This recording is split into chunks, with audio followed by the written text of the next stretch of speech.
Does it make you nervous to be called like a guitar hero at all? And people are putting you on the cover of Guitar Player magazine. Here he is, God. I mean, do you feel a little odd about that sort of thing? It's nice, but sometimes it's like, come on, you know, I'm just a punk kid who plays guitar.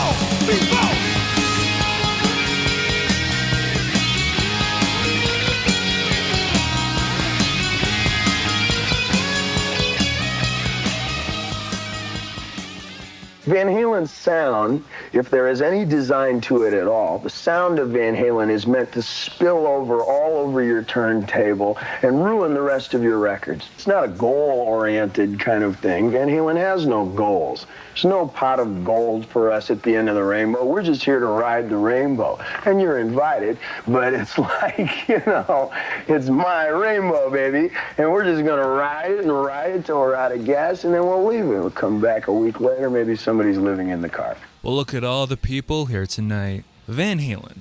It's a way of life. It's a way of being. It's that feeling in your gut when you do something bad. It's that lightheadedness you get on a roller coaster. It's anything and everything that makes you feel something in here. Or even lower. Some may try and recreate the magic of Edward Van Halen's fretboard ferocity, the rolling thunder of his brother Alex Van Halen on drums, the effortless charisma of Lee Roth, or the audible bass of Michael Anthony, but no band, not Motley Crue, not Rat, Talkin, anybody could recreate the magic of original Van Halen. Even if you have some of the same ingredients, it's in the way the dish is prepared, that special sauce, if you will. A lethal cocktail of sex, drugs, rock and roll, and vaudeville. This is the Van Halen Retrospective. The story of Van Halen begins in the Netherlands, when Alexander and Edward Van Halen are born in 1953, 1955 respectively, and to escape the racism that the Van Halen family endured thanks to being a mixed-race family, I mean their mother was Indonesian, their father was Dutch, they assumed California would be a better suit for them in that regard. If only they knew. But they also immigrated to chase the American dream, like many foreigners did in the early 60s. Their father, Jan Van Halen, was an accomplished jazz musician who played all over Europe until World War II, where he joined the Dutch Air Force, and after the German invasion, he was forced to play German Oompa propaganda songs under the threat of death. Their mother, Eugenia, wanted her sons to be musicians, but respectable ones. She could not take their father's antics within the jazz world, and she wanted something better for their sons without all the debauchery. If only she knew. They took up classical piano and other instruments and got very good, but as soon as they saw the Beatles and Hard Day's Nights, it was all over for that dream. Edward first started playing drums and Alex played guitar, but they soon switched after Alex got a little too good at his brother's kit, and Eddie years later said, "The only reason I stopped playing drums was because my brother got better than me. So I said, fuck you, I'll play your guitar." Spite and sibling rivalry. Name a more iconic duo. They started many bands throughout their elementary and high school educations, eventually forming Mammoth in 1972, with Eddie on guitar and vocals, Alex on drums, and a guy named Mark Stone on bass. Alex said that Eddie just wasn't cut out to be a singer, he was too shy. He said with English being their second language, it probably didn't help either, but they met a guy named David Lee Roth, when his band at the time, the Red Ball Jets, stole a gig from Mammoth and a mini riots broke out in some poor kid's backyard. Dave knew that there was potential in Mammoth, but they didn't have a proper vehicle to preach the good word of rock and roll. He tried to jam with them. At first it didn't work out, but after the Van Halen brothers got sick of paying Dave over and over again to rent his PA, they eventually acquiesced and asked him to join the band because 1, saving money is good, and 2, Dave just had something and they knew it. He was cool incarnate and knew how to put on a show even back then. Also, his lyrics were incredibly clever and smarter than a lot of people gave him credit for. And he had the same drive to rule the world that Al and Eddie did. They changed the name of the band from Mammoth to Van Halen. To the surprise of everyone, considering the size of the guy's ego, it was actually Dave's idea. Well, let's make something that's going to have some longevity to it, that has a little bit of shadow and a little mystery. You're not sure what a Van Halen is. It's like Santana. That could be the name of a place. It could be the name of a person. Right, but didn't that give the boys, didn't that give the Van Halen brothers a little too much power in the band, like that they had the name? You know what I mean? I'm surprised you went with that. Why not Roth? Single syllables never swing. Van Roth, Lee Roth. Mark Stone eventually left the band to pursue a normal life, and because he just couldn't keep up with Dave, Eddie, and Alex. By this point, Dave almost became another brother. He became friends with Father Van Halen, he shared a love of martial arts with Alex, and a love of pot with Eddie. They eventually found Michael Anthony, who was in another band, and he let them use his PA when theirs exploded. I think I see a pattern here. He was never a virtuoso type bass player, but he definitely had his moments. And his voice melded with Eddie's and Dave's in the studios to help create that classic Van Halen backing vocal harmony. People say that's all Michael, but a harmony kinda has to be more than one note, and Mike's voice wasn't multitonal. His backing vocals don't sound the same without Eddie, or even Dave for that matter. Over the years, they moved to the Sunset Strip, which was a lot less glamorous in the 70s thanks to the recession. They became the Gazzari's house band, but couldn't grow there because they couldn't really play originals, and Bill Gazzari wouldn't let them play other clubs. Later, while supporting a band called The Boys, Gene Simmons saw the band from the suggestion of either Rodney Bingenheimer or Paul Stanley. Take your pick. He saw the band, loved them, signed them to his label he was trying to start, got them to record a demo in New York, but no one in the Kiss camp was interested in them, so Gene just tore up the contracts, bid them adieu, and good luck. Gene in recent years has since claimed to either discover Van Halen or not to have discovered Van Halen, depending on how his ego was doing that day. I discovered Van Halen. I didn't create Van Halen. I can't take credit for them. I discovered Van Halen. I didn't discovered Van Halen. God, I don't get that guy at all. But not long after, a guy named Marshall Burrell, who later became their first manager because he was simply there, told Warner Brothers A&R man Ted Templeman to see them play live to a whopping 12 people, and as soon as he saw them, he knew he had to have them. And the rest is history. The 60s are over, so are the 70s. We're the new thing. What has the reaction been like towards you? You scared the birds away. It's for real, you know? We're not acting. When we walk on stage, that's what we want to do. None of us are from California. That's how come we don't sound like the Eagles. Yeah. Is it hard to break through, like for any good that just forms? Not if you're good. No.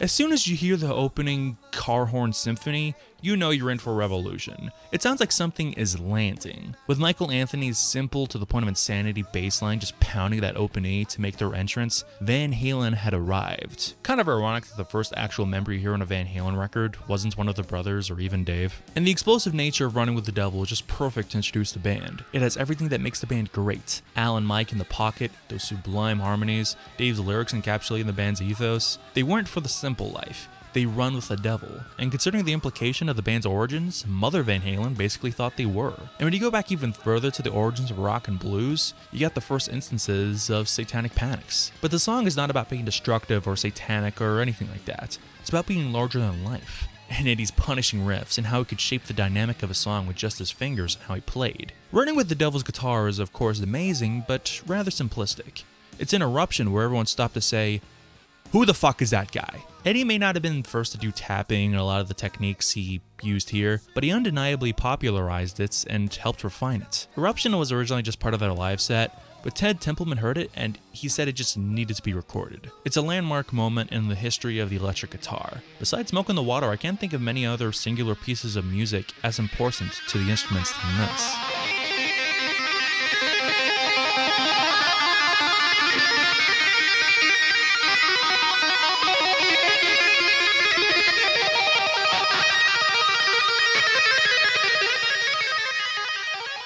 The first album was recorded mostly live, like they did in concert, with a few guitar overdubs here or there, which is reflected in the mixing. There's a reason why most of the bass is in the right channel and most of the guitar is in the left channel. That's how it would have sounded if you saw them live. I used to kind of hate it, but I've definitely come around to it. It feels so immersive, like you're actually in the room seeing them live, which is how they played it. While recording it as a band, they were jumping around, drinking, partying like when they actually played live in concert. And they were by no means perfect.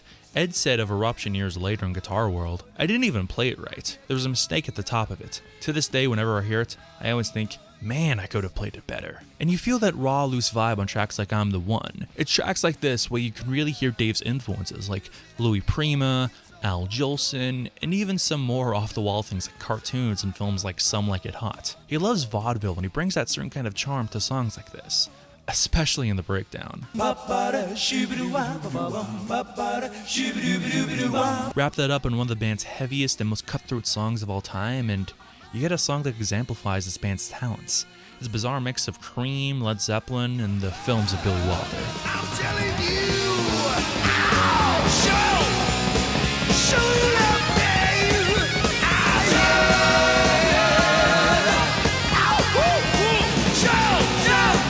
Show you love, babe.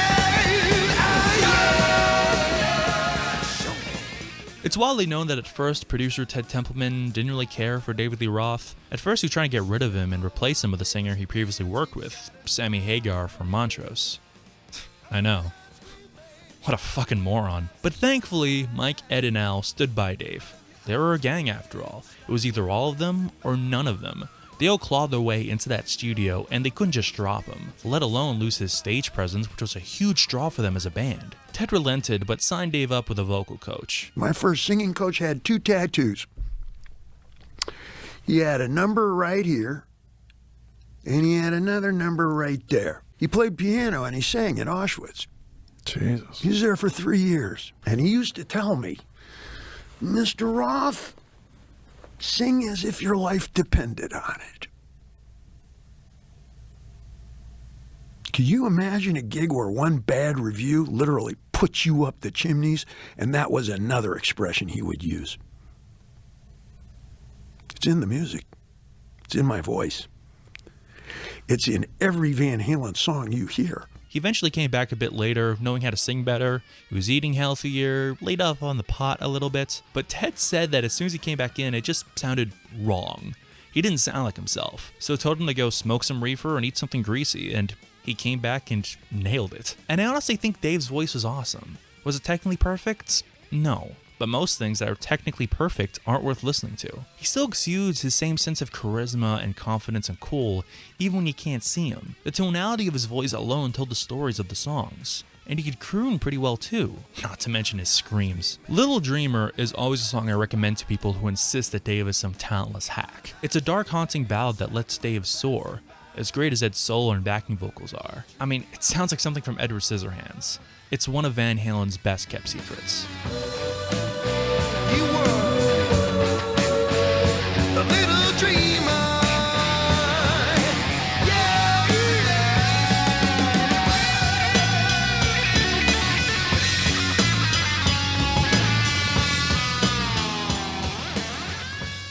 Ain't Talking About Love is a mission statement. They're at the height of disco, and it was a rejection of that fad. Not to mention, it's proof that Eddie is more than just super shreddy riffs and licks. Nothing in this song is particularly hard to play on guitar at all. Hell, the solo is probably the easiest part. I mean, it's saying something if I can fucking play it. Atomic Punk is the only song besides Eruption to not feature those backing vocals, but it rips all the same. All you have to do is change the arrangement a bit, and you'd have a thrash song. James Crying is a great example of the simple magic of combining a sad lyric with a happy instrumental. In this case, to quote Dave himself, it's heavy metal rumba. I mean, it's an old trick that goes back God knows how far, but it's not something you saw too much with other hard rock bands, and that's Dave's genius shining through. There's 2 covers, but the guys make them totally their own, so you can't really bitch. You Really Got Me is different with just the way how Eddie plays the main riff alone, and it's only 2 chords. And Ice Cream Man again shows how different of a vocalist Dave was. No other band was covering blues songs from the 50s like this, at least as faithfully and as over the top simultaneously. It's a classic example of the push and pull between Dave and Eddie. And the final track, On Fire, oh man, it's the heaviest this record has to offer. All the chugs and screams. I can't imagine anyone saying this song isn't heavy metal. And On Fire is an apt title. Everyone is smoking. Even Michael Anthony's bass is pretty memorable here. As I've gotten older and the more I think about it, it's probably the best track off the record.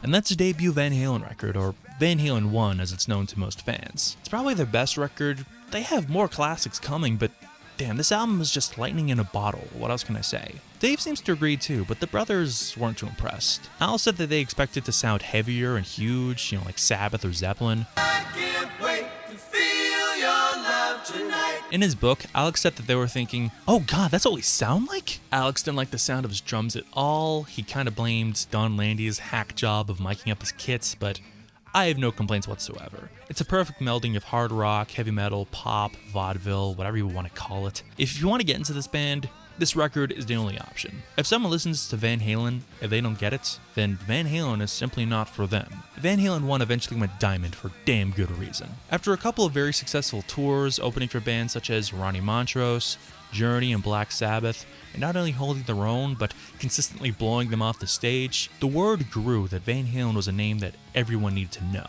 But despite the album going platinum at the time, they still owed Warner Brothers not just another record, but $1 million. You gotta love those Motown deals. So in less than a week, they recorded a follow-up without even a break after touring for so long. Wow, a rushed follow-up to a classic record? This can't end well. But it did end well because they recorded Van Halen II. We went platinum, we toured for a year, we came back, and Warner Brothers, can I mention that? Warner Brothers told us that we owed them $2 million. And on top of that, we owed him another record. Yeah. And it was the end of the year. We had three weeks to deliver another record. So I went to Ted and I said, Ted, let me get something straight here. We sold 1 million records, we toured for a year, and we owe you guys $2 million. So if we had done 10 records and sold 10 million records, we would have owed you $20 million? Right?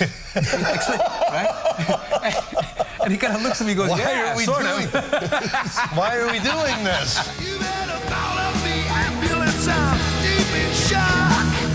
Oh, Lordy, baby, I can hardly walk. Somebody give me a doctor. Somebody give me a doctor. Van Halen 2 is the perfect sophomore record. It is everything that made their first record so great, but it also showed them stretching out their sound with both poppier and heavier cuts. It definitely feels like the record has more of a dynamic range. It's totally against the odds too, since a sophomore record rushed out the door with songs that didn't make the cut for the debut is usually a terrible sign, but in this case, Van Halen was fine. Keep in mind, the band had been working relentlessly for years, so they had a treasure trove of material to go back to, and they would go back to this well many more times throughout the years. A good song is a good song, it doesn't matter when it was written. The album starts with a cover of the song You're No Good. Alex later called it weak and said they shouldn't have opened the album with it, and while I can kind of agree, it's still a fantastic cover. I love the low-key theme to open the record when everybody probably expected another Running with the Devil, though I will concede it is one of the weaker cuts off the album, and I wouldn't have picked it as an opener, but then again, I'm not in Van Halen, am I? And it's weird how Michael once again opens a Van Halen record, which then gives way to the first single, the light and bubbly Dance the Night Away. Pure pop bubblegum, like a sugary treat, but you can't help but devour it. The hooks are heavenly, but it leaves space for great guitar riffs and incredibly musical passages. It's just so perfect, and you just feel good listening to it.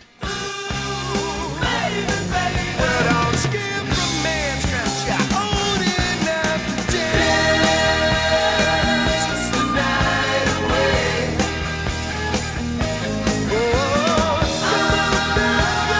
Dance the night away. But it's later on in the album where we hear the heavy side of Van Halen return, and they return with a vengeance. Somebody Get Me a Doctor is a classic track that revels in Dave's musical magnetism, and he recorded his vocals in crutches after breaking his foot, taking this very iconic image. You see, when he landed, Out of Love Again is a very underrated track that lets Alex take the spotlight for once in a Van Halen song. It's kind of like how in reggae, where the drums are basically doing a drum solo the entire time. He played a lot of jazz drums with his dad, and you can hear that everywhere on this track. Alex knew how to play more simple hard rock, AC/DC, meat and potato type things when the song needed it, but people forget that Alex could also do stuff like this. In any other band, he would have been the virtuoso. But being in a band with his brother, he kind of gets overshadowed, unfortunately. People forget that it was Alex who coined the term brown sound as a descriptor for his snare drum. Eddie even tried to accentuate his brother by playing less in the song to give Al more sonic space. But even then, Ed is still ripping and playing the rhythm guitar very well in a funky way. As great as Eddie's solos are, he's probably even better as a rhythm player. Incredibly underrated, even for being Eddie Van Halen. Eddie and Alex even duet with each other in this song. I bet you never heard a guitar and a drum set duet together. I don't wanna hear that talk. Instead, disbelief in me when I just up and walk. Out of love. Out of love.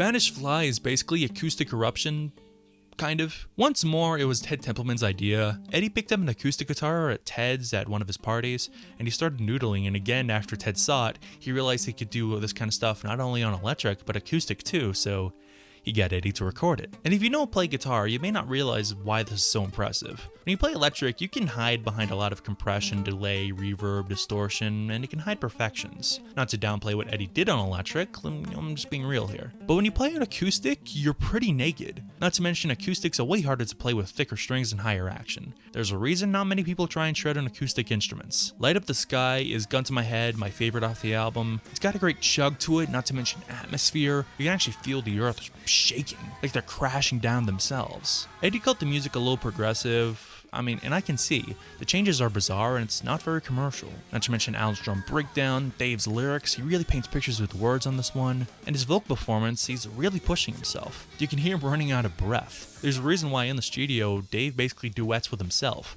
and it's impossible to sing all these melodies and harmonies without any sort of break. And the mixing of all the vocals together is just otherworldly. Ted Templeman is a genius.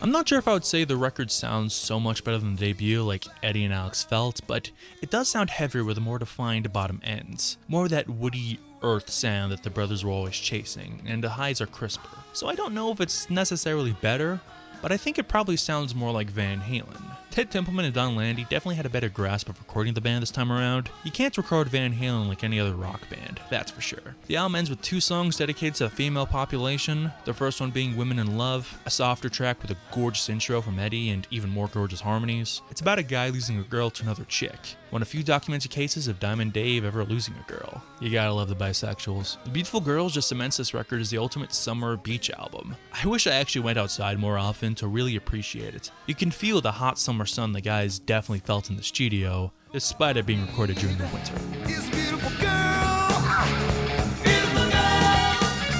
Oh yeah, here I am, ain't no man of the world. All I need is a beautiful girl. Oh yeah, beautiful girl. Van Halen II was another stone cold classic. People who write it off as just the first record over again will not survive the winter, that's for sure. This is where the band really became a big deal. Sure, the first album sold incredibly well, but it was still their debut. You can't go straight to headlining after one album. But they could for the tour for Van Halen II. They more than often only broke even, but that was the price of putting on the show that they needed to. Pyro, epic stages, little people hired as bodyguards, enough Jack Daniels to kill a blue whale. You know, only the essentials. It's Van Halen's world.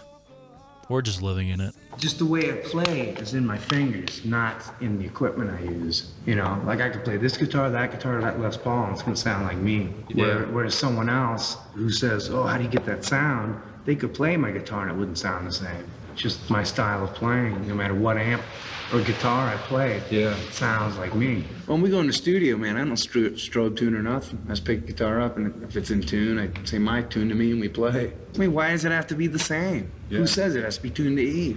You know, well, I mean, why the rules, you know? F the rules. Everybody wants some. I want some too. Oh yeah. Everybody wants some. How about you?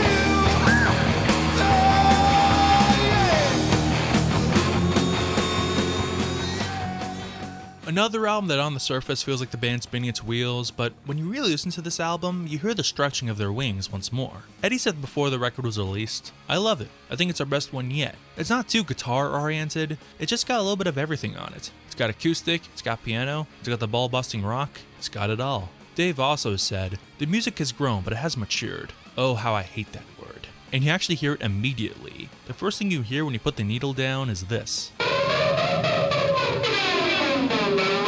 It's actually an electric piano fed through one of Eddie's MXR phasers and cranked through a 100-watt Marshall. A wall guitar is all over the track. The main riffing you hear is that Wurlitzer. It's kind of funny how Van Halen was known as this big guitar band, and they were, but their records really started with a lot of guitar in your face. The keyboard makes what could have been another Van Halen rocker into a John Lord Deep Purple-esque jam. And Dave's lyrics talk about the ills of the younger generation, like an irony-infused version of The Who's The Kids Are Alright. Have you seen Junior's Grades?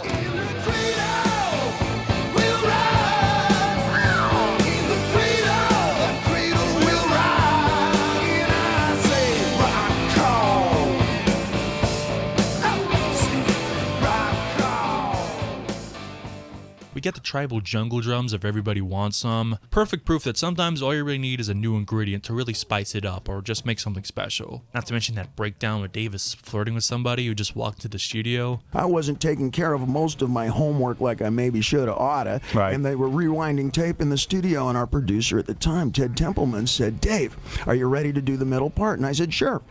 Well, I always say sure.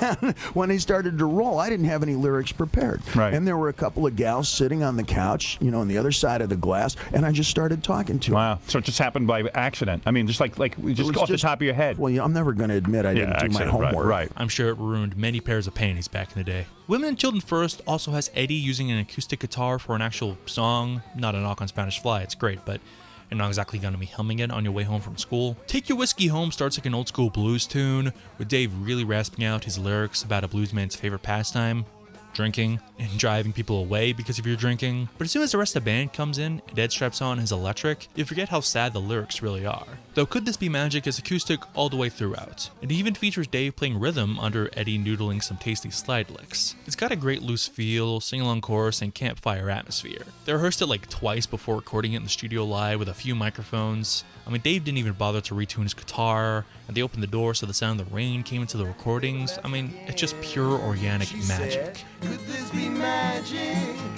Or could this be love? Uh-oh. And I said, could this turn tragic? You know that magic often does. That's what I see. Lonely ships upon the water. Better save women and children first. But don't think that the band forgot how to be heavy. Romeo Delight was a staple of their live show, always opening up their set, and it really gets your heart pumping. It's got enough opening chugging to get any young metalhead entertained. Tora Tora is a shortcut with an absolutely punishing riff. You'd swear Tony Iommi was a co-writer. And Dave's banshee yells are so creepy and wailing. And then it goes into Lost Control, which goes 100 miles an hour at such a breakneck pace. It sounds like they're about to explode. But my favorite song is the closer in a simple rhyme. A song that goes way back in the band's history.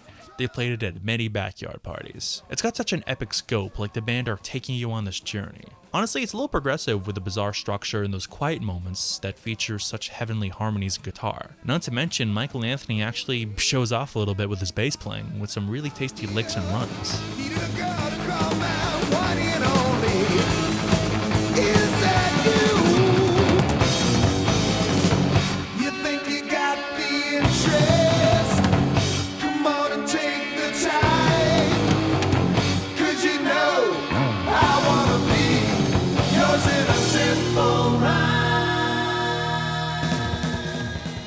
Women and Children First is another example of the band pushing themselves, but by this point the 80s had officially begun, and Van Halen was the #1 copied band in all of hard rock and heavy metal. Every young shredder wanted to be Eddie Van Halen, and every frontman wanted to be David Lee Roth. So how is Van Halen going to respond to becoming the #1 band to ape? My name's David Lee Roth, and we're here this afternoon to ask some people about Van Halen. Are you familiar with Van Halen? I don't know what you mean. I'd like to order some Van Halen. Excuse me, sir, excuse me. Are you familiar with Van Halen? Are you familiar with Van Halen? Fellas, hey, fellas. I'd like to ask you a few questions here. Wait a minute. Aren't you the bass player? You're wait, Michael Anthony. you look like Dave. Wait a minute. You're the drummer. Aren't you? You're Dave. Wow. We are Van Halen.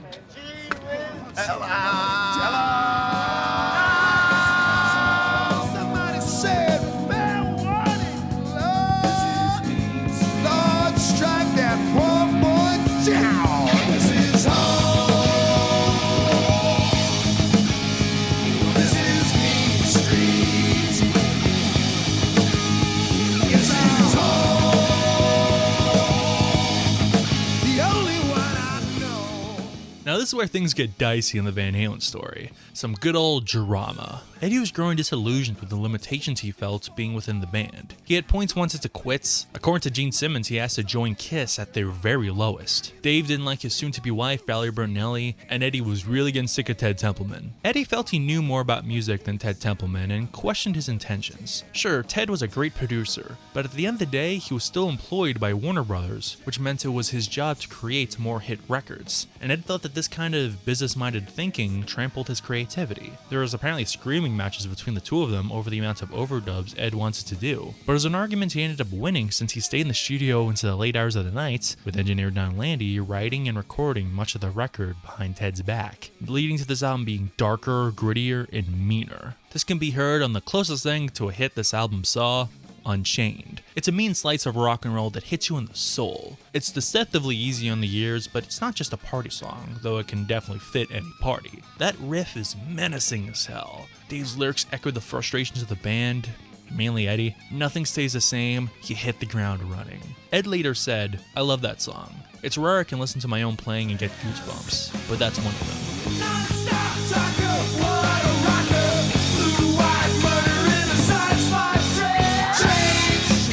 Nothing stays the same, unchained, and you hit the ground running. Change, ain't nothing stays the same, unchained, yeah, you hit the ground running.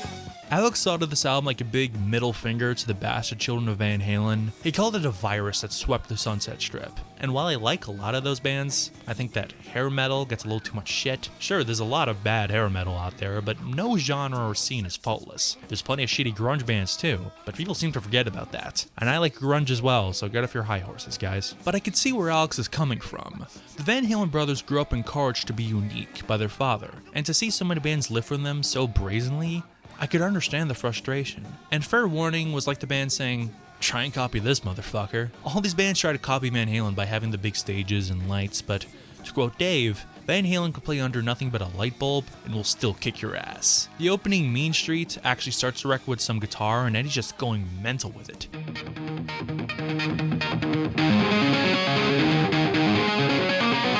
I still can't tell what exactly he's doing. It's avant-garde as hell, and the rest feels like he just walks into a bad part of town. There's a lot of menace in the words. I come, I take what's mine. Dirty Movies is grimy and heavy with those staccato drums, swirling guitars that start out atonal, and Dave's lyrics about a former prom queen turned porn star. But it's not just some fuck me suck me type thing, it's a bit of a tragic tale. A girl who seemed to have everything.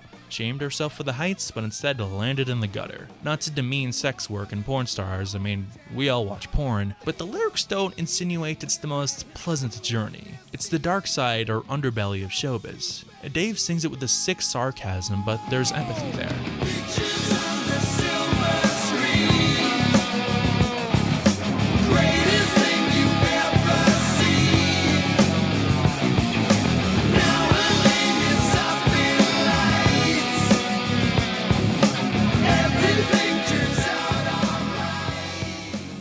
This was the first record that showed the band not recording live very much, if at all. This was a record made in the studio, and you could hear it. Once more, there's keyboards, but we're not at Jump just yet. Sunday Afternoon in the Park is an instrumental dirge, like Godzilla emerging from the ocean. It's frankly disgusting sounding. One Foot Out the Door sounds like a coked out Devo. It's the fastest this album has to offer, and there's no guitar besides the solo, which admittedly is about half the 2-minute runtime, but still. And then this push comes to shove. According to Eddie, it was Dave's idea to cash in on the reggae craze of the early 80s, but it turned into more of a funky blues thing. Alex is doing his part with the drums, but Michael plays more of a funk thing, which I honestly love. It's such a nasty bass line that fits the skeezy nature of the song. Eddie's playing is pretty subdued, but definitely shines at those pretty passages, and the solos he does do are absolutely jaw-dropping. And Dave's lyrics here are pretty personal. It's about losing the one that got away, and trying to replace that feeling with groupies or anything else on the road. Diamond Dave may put himself up as a rock god, but these words are unmistakably human. It seems like 40 days and 40 nights since someone used my first name, including you. And will it ever be the same? Is this the one that got away? Fair Fair Warning, as one could expect, didn't sell all that well, at least compared to records before and since. The Dark Masterpiece isn't often a chart topper, but it still went double platinum and became a fan favorite, unless you're Rolling Stone. But who honestly gives a shit what they think? It was clear that the band needed to cool their jets, write, and just get some time away from each other, so they plan on taking a decently sized break after the Fair Warning tour. It was a pity Warner Brothers had different plans. Well, there's a tremendous amount of businessmen on stage these days. And they go out and they don't play music, they work it. And it's intrinsic in the word itself. You play music. You don't work music. You work an Atari game. You work a computer or a typewriter. You don't work a guitar, you play it. And if there is any abiding philosophy with Van Halen, it is that. We have a good time. That's not to say all Van Halen songs are boogie, boogie, boogie and fun, fun, fun. But there is a positive note behind most of the music. And that is what we shall maintain, and that is what will maintain Van Halen throughout the years. Whenever you break tradition, you know, people always recoil in shock about it. But if nobody ever broke tradition, we'd still look like George Washington.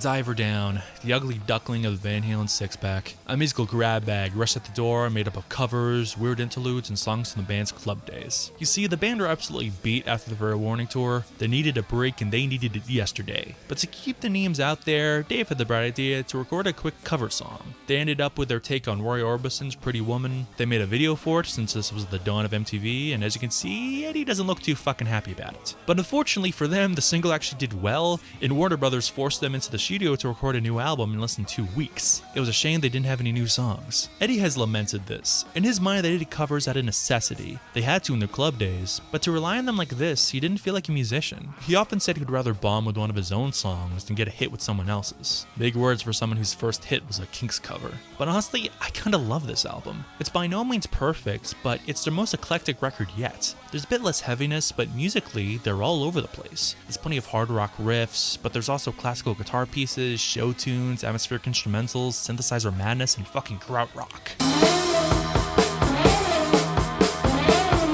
My favorite cut is by far the infectious power pop of little guitars. It's such a wholesome love song that just makes you feel fuzzy, with Dave's gleeful performance and Eddie's guitar prowess working so well in a pop rock context. I suppose it was a sign of things to come.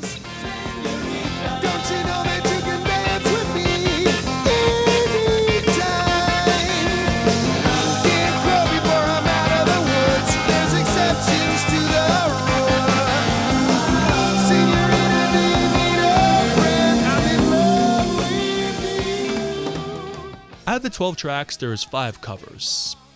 Admittedly, not a great batting average. But most of the covers I feel are at least enjoyable. Where Have All the Good Times Gone, originally by the Kinks, is rockin', and like their other Kinks cover, You Really Got Me, the band make it their own. Eddie even wrote new licks for it. Pretty Woman, same thing. I really enjoy Dave's croon. The video is pretty stupid, but whatever, they can't all be winners, I suppose. Though I'll concede the dancing in the street cover is a bit of a mess.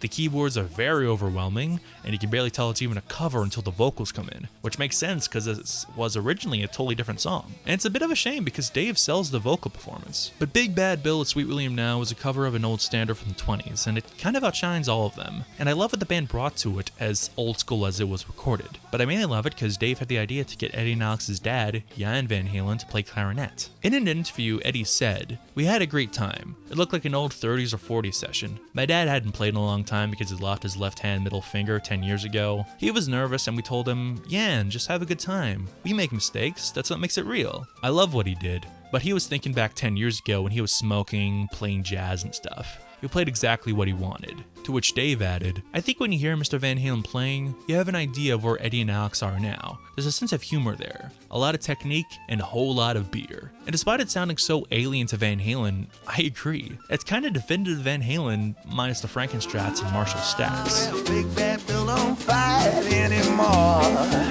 No, he don't. He's doing the dishes and mopping up that floor. Yes, he is.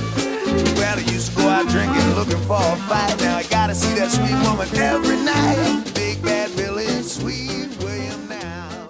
Secrets is a weird, slower jam. It's kind of psychedelic, not really a ballad, but goddamn is it mystical. But there's also Van Halen as we know them. Hang 'Em High is a frantic rocker that has a tightrope feel to it. It makes you feel kind of uneasy. They even double track Dave's lead vocals, but they're slightly off time with each other to add to this topsy-turvy feel. And the full bug is just classic Van Halen. It's got it all, complete with Dave trying to fuck you through the mic. It even has a harmonica solo played by Diamond Dave himself. He explained that the full bug is giving it your full effort. Everything you got. When you make the maximum effort possible, you give it the full bug.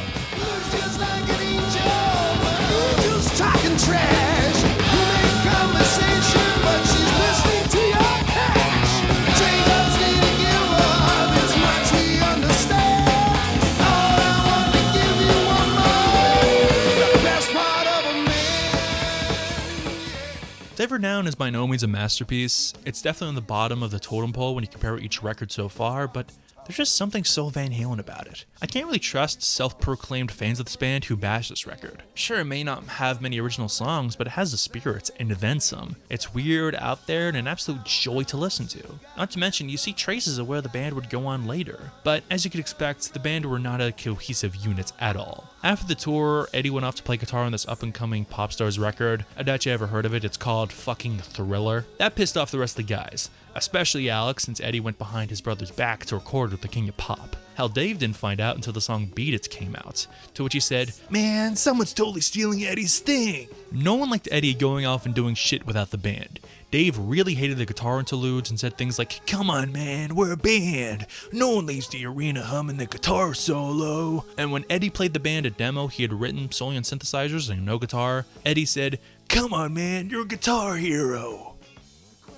I guess we'll see about that. What's happening with Van Halen is we just finished our new album, and it's been in the making for quite a while here. We took most of the last year, 1983, to make 1984. Jump has been recorded on the Moog Sympathizer. Little Eddie Van Halen is a regular genuist on the Moog Sympathizer. And he plays it with all 12 of his fingers, the same ones he uses on his guitars, these homemade Dennis the Menace bits of trouble and whatnot. Music is something Van Halen makes when we run out of nothing to do. When we tour on the road, when Van Halen tours, we carry about 72 hardened criminals and a bookkeeper.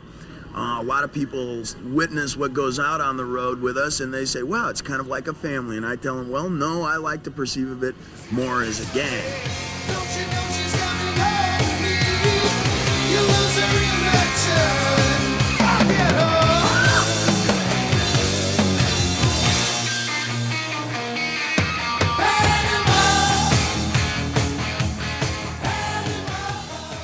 A lot of bands would be lucky to have one album go diamond and become such a touchstone of culture, but Van Halen did it twice. 1984 was the band upping the stakes in a huge way.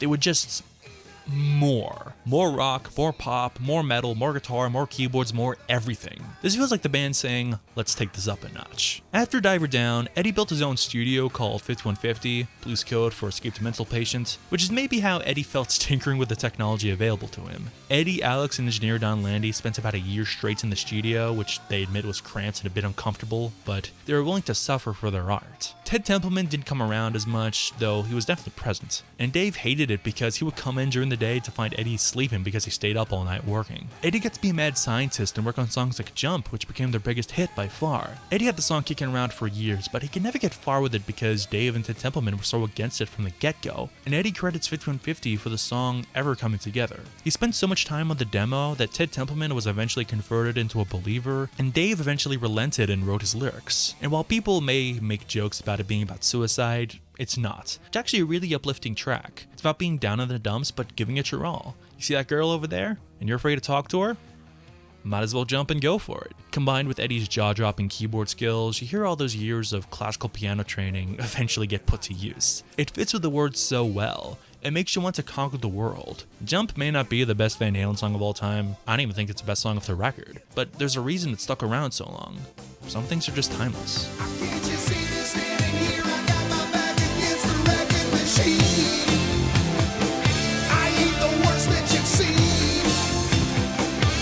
Can't you see what I mean? Might as well jump. Might as well jump. But of course, the album isn't all keyboards and a flock of seagulls. While 1984 was definitely Ed's baby first and foremost, he knew well enough to be a team player, which is why there's still plenty of chunky hard rocking goodness. Panama, again, is far from my favorite song, but there's something about it that elevates it above a lot of Van Halen rockers. It feels like the perfect melding of Eddie's guitar and Dave's Daveness. For 3.5 minutes, those two were not oil and water. They melded together fantastically. With a simple hook, but goddammit it works. It'll claw its way into your cerebrum. Not to mention that breakdown. Dave was accused by a critic back in the day of only writing about partying, girls, and cars, and he realized he never actually wrote a song about a car and jumped at the opportunity. God, I love Dave. And Hot for Teacher. Jesus Christ, it's so perfect it pisses me off. Everything from Alex's double bass that sounds like a motorcycle revving up, Eddie's riffage, I swear there's a new riff every other second. Michael being there, and David just relishing in being the grand conductor of this speedball of a song. You can tell he's just having a blast, and his enthusiasm is infectious because it doesn't matter your mood, you can't listen to the song and be pissed off. If I'm ever moody or depressed, I listen to this song or watch the video directed by Pete Angelus and Diamond Dave himself. It's such a wild ride of a video that's just a delight to watch. With the mini-me versions of each member, the dance routines, God, for a drummer you'd think Alex would have a bit more pep in his step, visual jokes and gags to make this maybe my favorite music video of all time. A perfect video for a perfect song.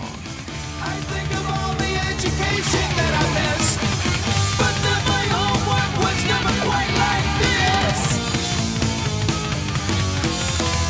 Got it bad, got it bad, got it bad. I'm hot the teacher. I've got it bad, so bad. I'm hot the teacher. Oh, but the deep cuts. We can't forget about the deep cuts. I may have been harping on about the fantastic hit singles, but every song rules. Well, I guess the opening keyboard instrumental title track in 1984 is kinda whatever, but it's an okay enough intro for Jump. Top Jimmy is a weird tune. It reminds me of Talking Heads or Oingo Boingo. Drop Dead Legs is a sleazy grinding song that sounds like a slightly more sophisticated AC/DC. And the last few tracks prove that Van Halen could still be as heavy as ever, if not even more heavy, albeit with a tad lighter production. Girl Gone Bad is like an orgasm to the ears. The most breakneck this album has to offer and maybe the most dense. It's the longest track and there's a lot going on. That chorus is just powerful. House of Pain is a crushing closer. It's kind of fun how they start the record with the title track and Jump and finish it with such a heavy dose of punishing riffs. And Dave at his most menacing. God damn it, the solo is maybe the best on the album. Criminally underrated. Not to mention it's a song about a toxic relationship that's on the rocks and it's about to blow. Oh, how art imitates life. But I'm fixing so you never leave this house of pain.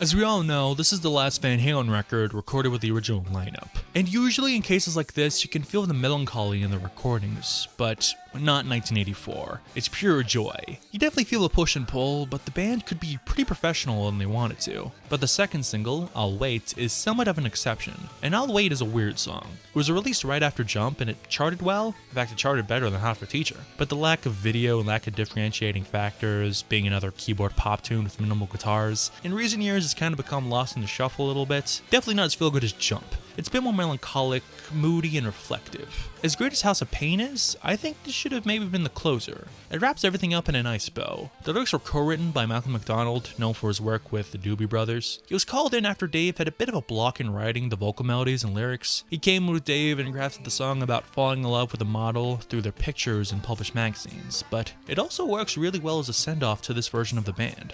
Never to return, but I guess I'll wait.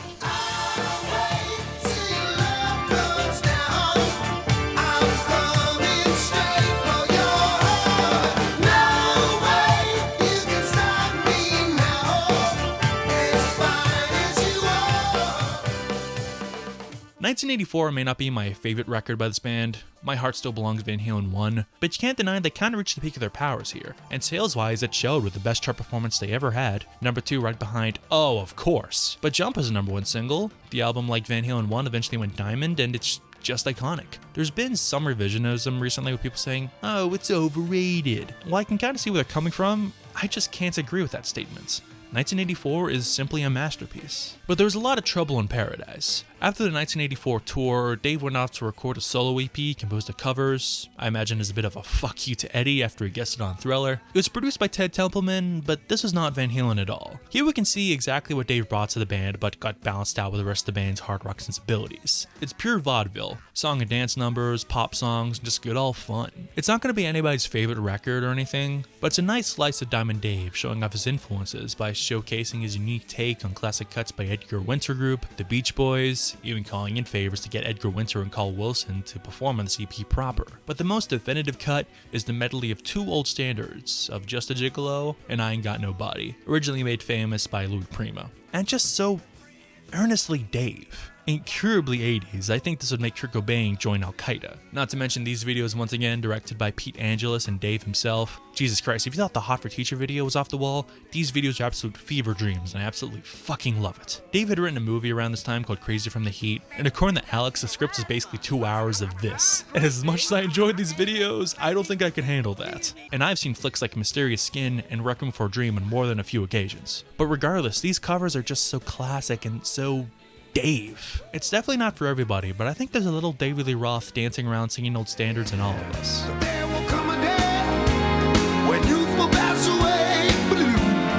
What will they say about me when the end comes? I know it was just a gigolo. Life goes on without me, 'cause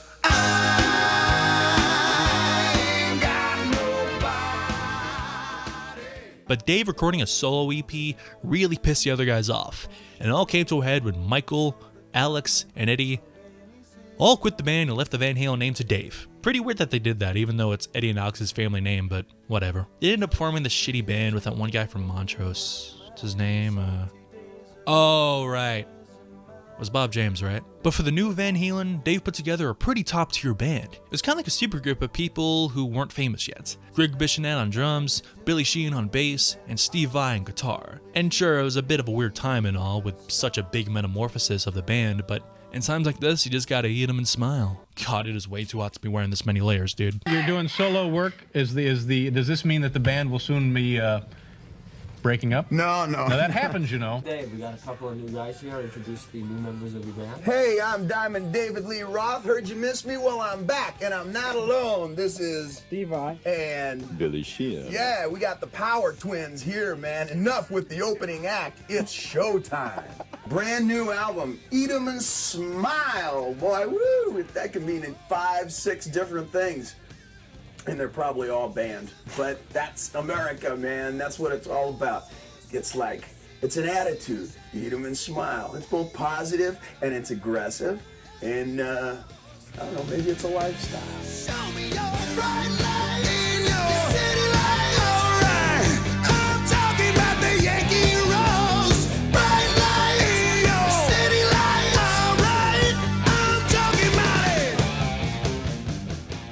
Well, guess who's back in circulation? Just like Van Halen 1, Eat 'em and Smile is the band laying their stake in the ground. When the original Van Halen devolved, a lot of people thought that Dave was down and out. Who cares about Dave, that Eddie, some said. But Dave's a smart guy, and that's why he put together the band he did. Steve Vai was getting a lot of buzz for his work with Frank Zappa and Alcatraz, and he took what people like Eddie pioneered and ran with it. Playing faster, and in terms of technicality, he kinda leaves his predecessor in the dust. Not saying Steve's way better, and I prefer him because I don't. I'm just being honest here. Steve Vai is the kind of guitar player I call, his style, I call it, look ma, no hand. Billy Sheehan is an absolute monster in bass. Many people called him the Eddie Van Halen of bass, but he still knows how to play to the song. And according to him, he was even asked to join Van Halen on at least one occasion prior to this. And Greg Bichonet is no slouch either. Hell, he plays drums for Ringo Starr nowadays. This whole record is Dave saying, whether you like it or not, I'm here to stay. There's no over-the-counter cream to get rid of me. From the very beginning, Yankee Rose is proof positive that Dave can still rock. Musically, it feels like a sequel of sorts to Panama, probably thanks to Ted Templeman still being by his side. Catchy as the plague, weird riffs and licks for days, complete with a breakdown with Dave speaking sweet nothings in your ear. The second track, Shy Boy, written by Billy Sheehan while in his previous band Tallis,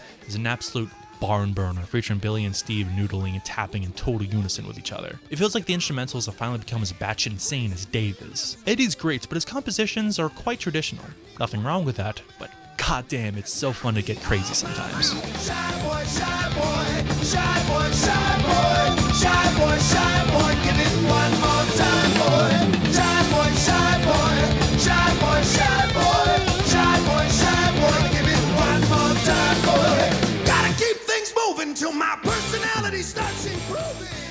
The album features a handful of covers, as you could expect some old big band and blues standards, but they're not slathered in synths like on his previous solo EP. There's still some synthesizers, but it's mainly the band absolutely demolishing the tracks. Dave can still do his usual shtick, but Steve, Billy, and Greg can still give these tracks a hefty kick in the ass, with the exception of That's Life, a song made famous by Frank Sinatra. It's definitely more traditional, but it's Dave saying goodbye to his former bandmates in classic Dave fashion, with a nod, a wink, and a lot of sass. But Dave still knew how to write great pop rock songs. Going Crazy is a synth-filled bonanza with guitar taking a bit of a back seat, but not being absent. Steve's playing adds a lot of texture that would be missing if the song was structured just like Jump. Chock full of classic Dave-isms like I'm going coconuts but at least I'm going my way. To me, it's Dave saying, sure I'm a handful, but I'll still put on the best show you've ever seen.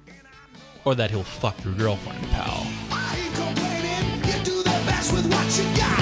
I know you're laughing cause it's easy to tell.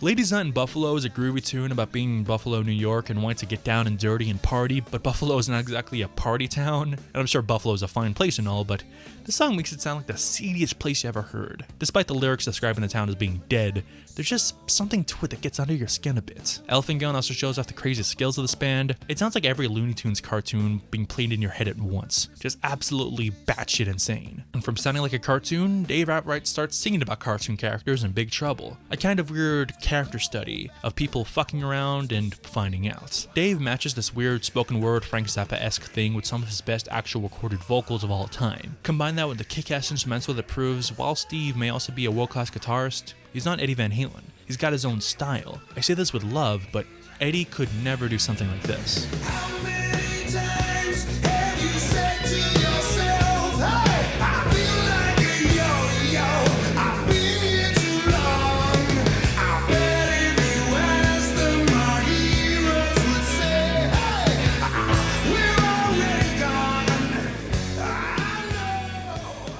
Eat 'Em and Smile is a Van Halen record with Dave's total, unrestricted creative control. Besides Ted Templeman, I assume, making sure he didn't kill everybody in the studio at the same time. And for a lot of people, I imagine that's a total fucking nightmare. But for people like me who adore Dave's insanity, it's such a fun time. The band more than proved that they're worthy, and Dave is as sharp as ever. If only it could have lasted. When I'm talking about being normal, I mean predictable. I mean so that you know what the end is. How many movies, Joe, have you been to where you sit there and in the middle of the movie you go, I know what happens to him. You know, music shouldn't be like that. A book shouldn't be like that. Pictures shouldn't be like that. I think what it is that you're just used to a lot of artists being like that. If I was trying to, you know, do something with commercial success, I'd sound a lot more like Madonna, wouldn't I?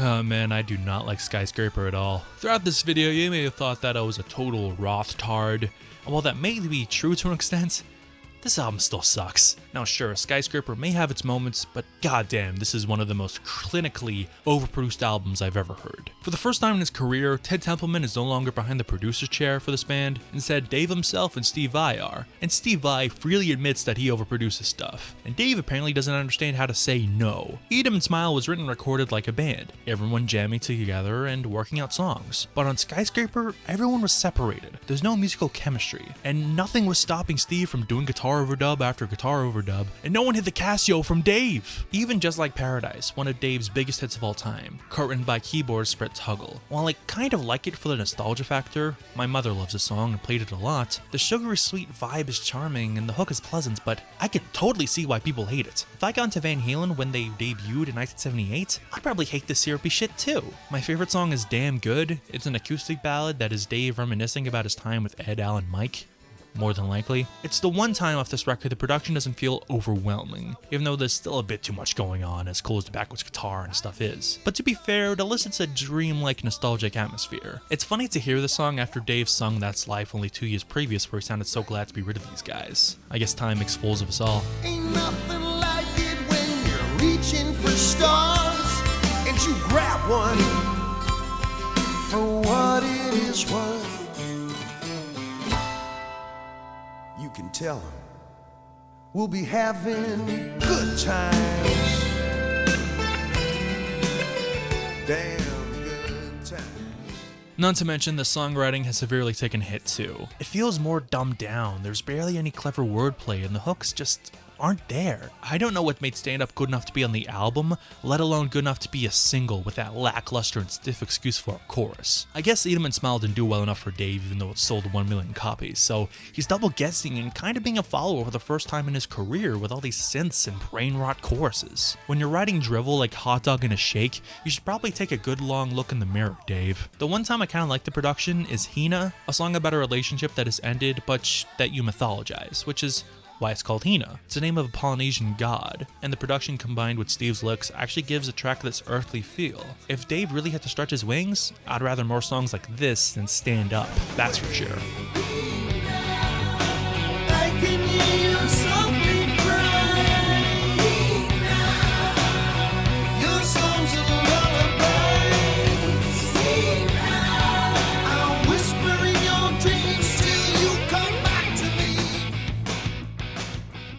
Yeah, that's Skyscraper. It's Dave giving it to every one of his primal urges in the worst way possible. Is this what Dave and Van Halen sounds like to people who hate this stuff? It's not all bad, sure, but it mostly is. A few good tracks isn't enough to distract from the stale mozzarella cheese on my plate. Let's just hope Dave can get his shit together for the follow-up.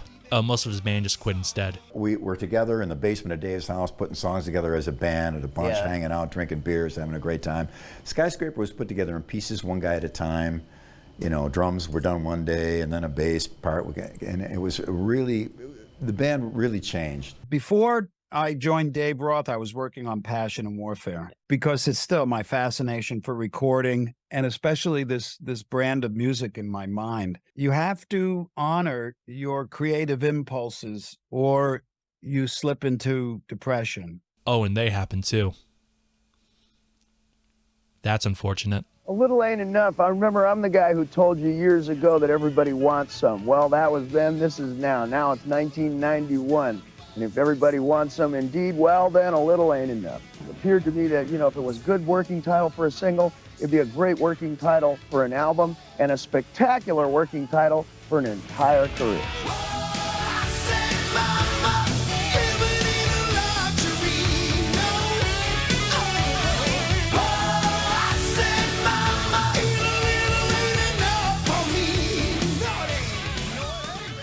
A little ain't enough is far too much. Dave unfortunately did not learn much from Skyscraper. While it went platinum and Just Like Paradise is a big song still within Dave's repertoire, it did some serious damage to his career. Half his band quit for greener pastures, and compared to bands like Guns N' Roses, Skid Row, and Motley Crue, bands he influenced, he seemed like yesterday's news. And A Little Ain't Enough does not help. While it's not as light on the loafers, Bob Rock's production is so overbearing with synths, horns, backing vocals, you name it. And while Dave once again found a new guitar hero in the very young and talented Jason Becker, he barely has anything to do here. He only has a couple co-writing credits, and he just isn't given much room to shine with all the keys battling him for sonic superiority. And unfortunately, this album would contain some of his last recorded playing on record, as during the recording of this album, Jason was diagnosed with Lou Gehrig's disease, or ALS, which unfortunately not only took away his ability to play guitar, but to walk, speak, or even use his hands. But like the professional he was, he used lighter gauge strings to make the parts easier to play and soldier through it. Though he had to leave the band before the tour, but after being given only a few years to live, Jason is still alive and kicking to this day, and still writes new music, using a system his father invented where he uses his eyes to compose. Nothing can stop the guy, and I'm so happy he still has a creative way to express himself. And this really affected Dave. He liked Jason a whole lot and got attached. I imagine Jason reminded him of himself and his former bandmates as young men. In his book, he said he was devastated and cried when he found out about Jason's ALS diagnosis. And while I feel Jason's work is slightly wasted on this album, the last two tracks that Jason co-wrote I think are pretty good. It's Showtime is probably probably my favorite cut off the album.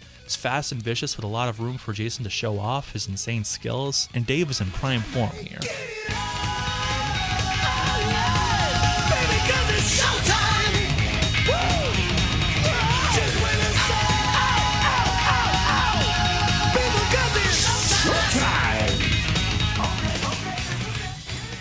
And I'd be clueless not to point out that there's something about this album and this era of Dave that is just kind of sad. This album came out in early 1991, the era of flannel, and the era of Nirvana, Pearl Jam, Alice in Chains, L7. A new wave of musicians wanted to reestablish rock as something vital and important, just like punk rock did in the early 70s, just like Van Halen did in the 70s. But this time is a genre about more than just bragging about chicks and your own extravagance. So imagine you're a young kid who's seen videos like Men in the Box or In Bloom on MTV. Then you see an almost 40-year-old Dave with a receding hairline, wearing leopard prints and leather and a shit-eating grin, singing in front of hordes of half-naked chicks about his life of excess. How's a kid supposed to relate to that? And you may say, he isn't supposed to relate to Dave, he's supposed to idolize him.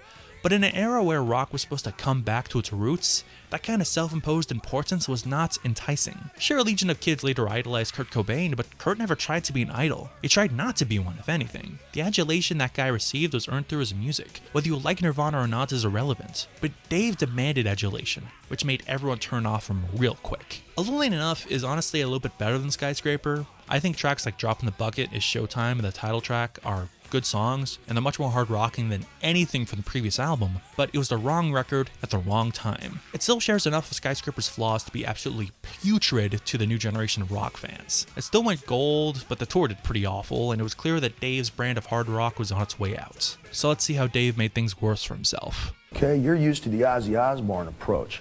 You create a pathological character who's the same on one day, and what you get then is 10 years later what you just bought again. That's not the case here. People change. Man changes. My interests change, my fascinations, and our culture changes too. People's interests and fascinations change. And at any given time, I'm about to be a reflection of that. All right? So now what I see out there in the street is not what I saw in 1984. The people, the tribe changes, and I'm a card-carrying member. On my mind, a little loving. She's my machine. Yeah, baby.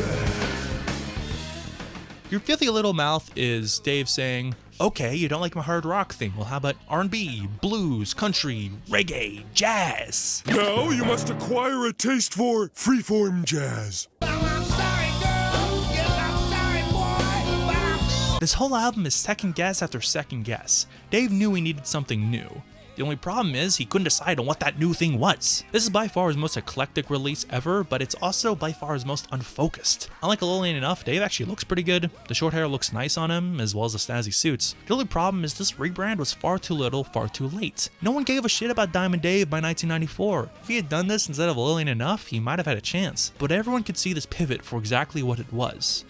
Well, the few actually bought this record could, at least. I respect that Dave didn't try and pander to the grunge and alternative crowd like a lot of his peers did. He pivoted to genres you could tell he actually has a passion for. But a pivot is still a pivot, and it's clear as day. The country, dance, and R&B guys have no time for people like Dave. Even if the songs were good, which they're not gonna listen. And the rockers who like Dave are usually more conservative in their tastes. I don't mean to offend, but sometimes stereotypes exist for a reason. They usually hate experimentation like this. It doesn't matter if you get a master like Nels Rodgers to produce it, they simply won't care. The guitarist is Terry Kilgore, a lifelong friend of Dave's. He was in Red Ball Jet with him back in the early 70s, and while he's a good player and all, he's not very special. He's no X Factor. And on a record like this, where Dave is intentionally not being as outlandish, you feel this kind of empty feeling. While I enjoy Terry's playing on tracks like Land's Edge, this just isn't a guitar record at all, so he doesn't have much to do. But there is one legitimately great song, and that's Sunburn. And I feel it showcases Kilgore's talents pretty well too. Very much a slow jam with some jazzy inflections with his guitar. It's probably the best song Dave has done in quite a few years. He recently moved from LA to New York at this point, and I get the vibe from that track. I'd love to walk the city at night listening to this song. It puts you into such a great trance. So if you're lazy on a Sunday,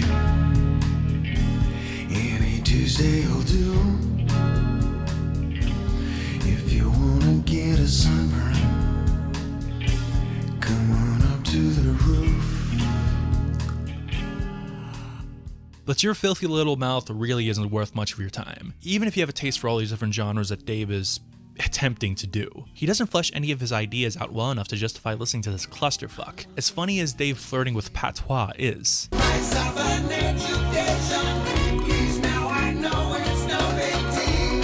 Sure, the production is pretty good. You'd have thought that besides Ted Templeman, Nels Rodgers would be the second best producer for Dave. But at the end of the day, it's a square peg against several round holes. The great thing about Eddie, Alex, and Mike was that they could rein Dave in. Dave's always been into this weird shit, make no mistake. But those guys were the best at turning his weird ideas into songs so rocking you forgot the guy is such a weirdo. A weirdo in the best possible way, but a weirdo nonetheless. But now he was a weirdo who couldn't even get arrested.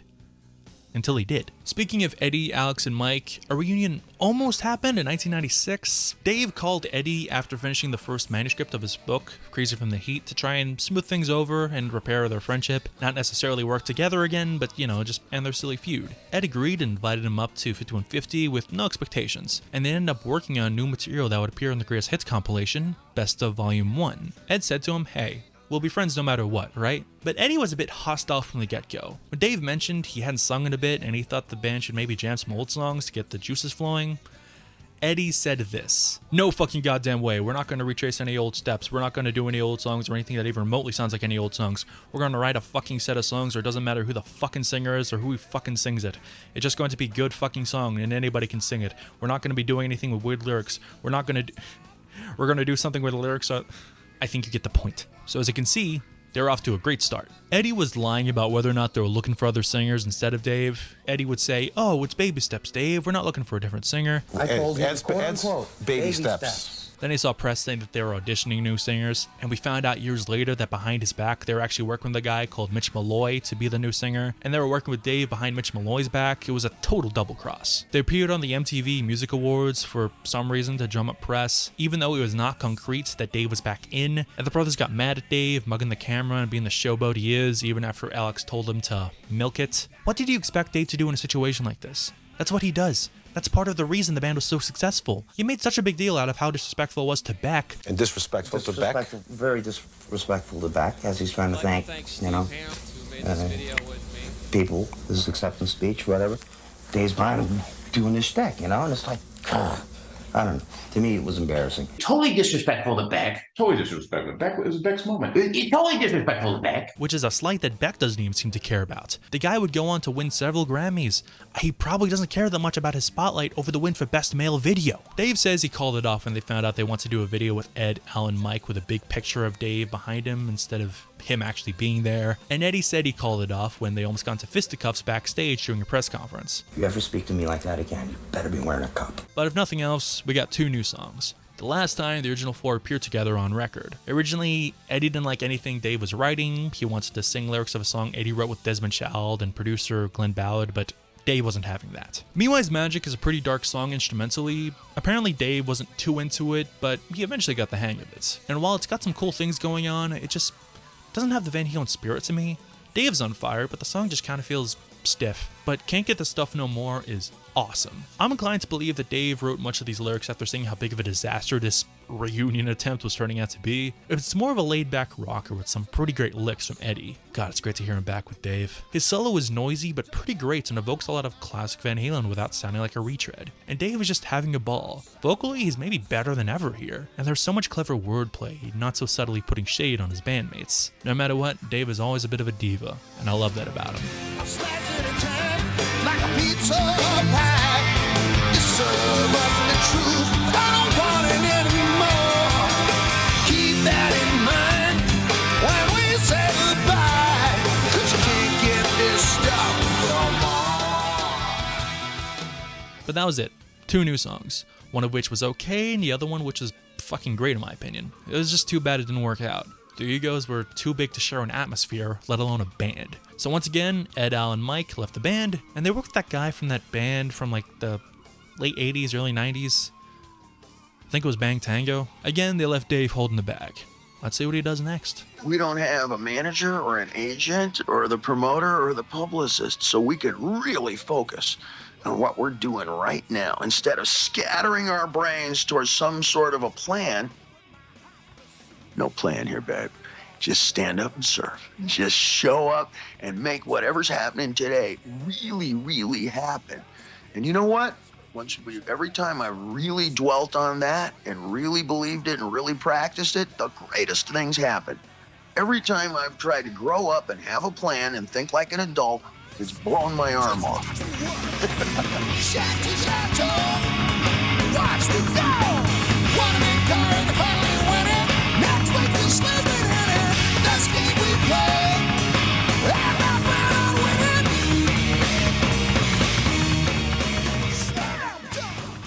After God knows how many years of excess in and out of the studio, Dave wanted to go back to basics. VH Band was recorded and mixed in about 10 days. And musically, it's the most hard-rocking album he's done in well over a decade. He had an incredibly solid band. Ray Luzier on drums, Terry Kilgore from Your Filthy Little Mouth returns and co-writes and plays on half the album, and he thankfully is able to show off his skills much better on this LP than on the previous record. And for the third time, Dave found a new guitar hero to work with. John Lowry, or as he would later be rechristened, John 5, plays and co-writes on the other half of the album. And let me say that this guy is way too good of a player to be in most of the bands he's been in. He's either in bands who don't need a good guitar player, or he's in bands who don't need to be good. The main problem is Dave, honestly. His voice is kinda shot here, at least for a good portion of the album, which is weird because on those two songs in the best of, he was in fine form. But we get tracks like Blacklight where Dave's strange nearly every lyric and it's really bad, but he has his moments where he sounds good. Black Sand is an acoustic number that I dig, Terry Kilgore's guitar is fantastic, and Dave is doing his low-toned vocal, which I'm a fan of. And Little Texas, as the name suggests, has a bit of a country western feel to it with John's licks, and it gets super huge in the chorus, and Dave's lyrics are in fine form. My first time in a spotlight was from a helicopter. Cowboys and hitchhikers, hey, we ain't playing. This wild flight chapter, you wanna catch on. From Broadway to China, this is wild, yes we am. Say hello, my best friend, Little Texas. But a lot of songs just fail to leave much of an impression one way or another. I think this record would be better if Dave cut the fat. He's trying to emulate early Van Halen, but early Van Halen never had an album more than half an hour long. And at 50 minutes, this album wears out its welcome after a bit. I can see why after so many years of either overproduction or whatever you call your filthy little mouth, this would be a breath of fresh air, but for me, I need an album to be more than just another hard rock record to get excited. Come on Dave, give me a break. Oh, this is not what I asked for. Even the rock star is different from that. You know, we've had Kid Rock on the show. Like me, there's no one like you. There's nobody like you. I've been upgraded. I've been upgraded from rock star to action figure. Yeah. You know? Let me sleep all night in your soul kitchen. Warm my mind in your gentle stove. Turn me on and I wonder, baby, somewhere in the neon. How has it become a fucking running gag that I always have to review a fucking mid, at best, covers record in these videos? And unfortunately for me, Diamond Dave is not just mid. It fucking sucks. A fucking hot mess, a clusterfuck with a truly baffling production that feels like a lounge rock band in Vegas high on meth, along with these weird synths, loops, and samples. Dave was one of the first rockers to do Vegas in the mid-90s, long before it became fashionable, and this sounds like blowback to that. He called the production postmodern. I call it grating. This album had 5 producers and it fucking shows. There's no sonic cohesion, every song sounds like it could be from a different album, and Dave picked some good songs to cover, picking some classic cuts from The Doors, The Beatles, Jimi Hendrix, among others, but Dave had this weird ego about it. He renames a bunch of the songs, and in interviews, he had the balls to claim that he won up to the fucking Beatles and Hendrix. Look, I love the fact that Dave had this huge ego. It added to his charm, but you can't just claim you one-upped John Lennon and Jimi fucking Hendrix, when all you can seem to muster is jazz hands. It's a shame because I actually dig his take on If 6 Was 9, it's one of the few songs I like. He brings his weird eccentric energy to a song that is about individuality and embracement of self, and Dave is certainly his own man, so it fits. And he makes it his own, it's just not as good as the original. No fucking way, Dave, I'm sorry. White-collar conservative, walking down the street. Point your plastic finger at me. I've got my own world to live through. And I ain't gonna copy you. There's also Thug Pop, which is the only wholly original tune on this whole thing, co-written by John 5, and it's got some awesome guitar, and Dave's in pretty good shape too, but when it gets to the point you're basically covering yourself, like in the updated take on Ice Cream Man, you should probably know it's not going to work out. I don't care that you got Edgar Winters and Al Rogers on this. The magic is gone. This whole period of Dave was a little sad. He grew out his hair plugs again, and goddamn, it's just not a good look. I'll take the Karen cuts any day of the week. Not to mention, he was dressing like he was still in the 80s, and god damn it, Dave, dress your age. You look like you're wearing one of those 80s rock star Halloween costumes. These were dark years, but thankfully the dark years were relatively short-lived. In 2006, Alex, Eddie, and Eddie's son, Wolfgang Van Halen, were jamming in 5150, and the 15-year-old kid suggested that they ask Dave to join in on the fun. Ed and Al agreed, and they even got Wolfie to call Dave's management, which he himself has said was basically him going, "Hello, can Mr. Wolf come out and play?" And he agreed. And just like that, Van Halen are reunited. Kind of. Michael Anthony was not involved because, okay, I'm just gonna rip off the band-aid here. Yes, this whole video has been a bit of an April Fool's shitpost. See, here's the thing. I love Van Halen dearly. They're in my top 10 easily, maybe higher. Hell, for a while in my teens, I would have told you that they're my favorite band. Listening to the Dave half of Best of Volume 1 while walking to school made that awful period of my life a little bit more tolerable. But I fucking hate Sammy Hagar. This is something I've touched on a little here and there in my videos and a bit more in Discord, but he's just the worst to me. His voice is like nails on a chalkboard. He's a goofy jackass. He's got no charisma at all. He's got anti-charisma. His lyrics suck. He effectively turned the band into Loverboy. Well, to be fair to Sam, he helped turn the band to Loverboy. I don't care that Sammy has a technically better voice or how it's more powerful. I don't care. I love Dave's organic voice. It's full of attitude and spunk. You can't make me prefer Sam just because of some stupid and nerdy ass metric that doesn't really mean anything to anyone who isn't a dork. People try and say that Dave can't sing the Sammy songs, which is true, but Sammy can't sing the Dave songs at all. He can't sell it. He might hit the correct notes, but it's milquetoast. He doesn't have the bravado. He doesn't have the spirit. He doesn't have the balls. I don't care that Sammy had a wider range and could hit more notes. Dave did more with less, in my opinion at least. And this is my video, not yours. Make your own video if you want. And look, if you want to like Sam more than Dave, then do it. I don't really give a shit. I just know to never really have control of the aux cord. Nah, I'm just kidding. I wouldn't want to hang out with you anyway. You like Van Hagar, ew. But in all seriousness, just don't try and convince me of Sammy's supposed greatness because I don't care. Sure, Eddie wrote a lot of that garbage too. I don't care. It doesn't sound like Van Halen. The magic was gone. It was totally neutered. Even when they tried to get heavy, it was laughable. Whether you like that shit or not is irrelevant. It was a totally different band. He's also a total poser. He tried to act like he wasn't Dave. He fucking hated Dave. With how little he sang Dave era songs, it made sense, especially since he could not pull off those songs at all. God, it's like watching a full-grown Chucky. But he also talked about how much he loved his wife. He wrote songs about how much he loved her, and he cheated on her constantly while on tour. Total fucking poser. Dave never put on an act. For better or worse, what you see is what you get. Not to mention all the hot chicks in their videos and stuff like that, and all these stupid outfits that they wore. You can't try and pin all that corny shit on Dave and preach about being respectful and do shit like this, you fucking hypocrites. And I don't know if I would hate Sammy so much if he wasn't such a lying, sniveling shit. His book is full of lies, including but not limited to his era of Van Halen selling more than the original lineup. For the last few years, I don't know how many years, 10 years or something, you've been the lead singer of Van Halen. 11 years, yeah. As a matter of fact, while you were with Van Halen sold more records than even the David Lee Roth years, right? And their biggest hits. Yeah, sure. 1984 and Van Halen 1 alone outsell every Van Hagar record combined, and the band's biggest selling tours weren't with Sammy either. He says that before he joined Van Halen, his solo career was just as big as them.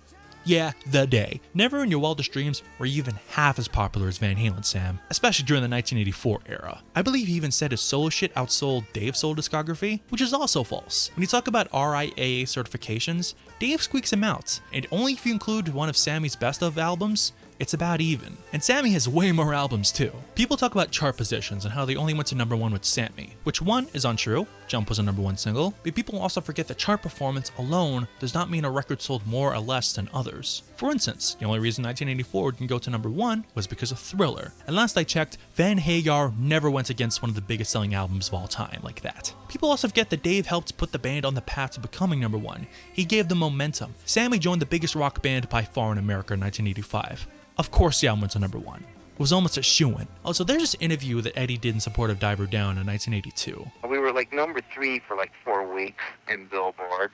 Then we went to #6, and then we went to #11, and all of a sudden we jumped to 40, and our sales were more than when we were 11. They're just teaching us a lesson. You know, like, hey, don't tell us our business. Basically, he says that Warner Brothers didn't particularly like the band, so they fucked them over on the charts by likely giving false information to Billboard. So if this is true, who's to say that Eddie didn't once again give Billboard false information to get those albums to #1? There's a lot of hush money, insider information, intimidation tactics back in those days in the music business. Hell, there's probably still a lot of it to this day. It's just harder to hide. Now, am I saying that Van Hagar never went to number 1 legitimately? No. I'm sure they sold a whole lot of records. But if Warner Brothers, according to Eddie, had already done shady business with Billboard, who is to say they couldn't do it again? But this is obviously pure speculation. A total conspiracy theory. Just think on it. That's all I'll say. With all the blatant corruption in music biz, would it really surprise you? By the way, this is all satire and a joke, and in Fortnite, and in Minecraft, and in Roblox. Warner, please do not come to my house and kill me. All I'm gonna say is that when Dave left in 1985, they're one of, if not the biggest band on the planet. And in 1995, 10 years of Sammy, and right before he left, they're opening for Bon Jovi.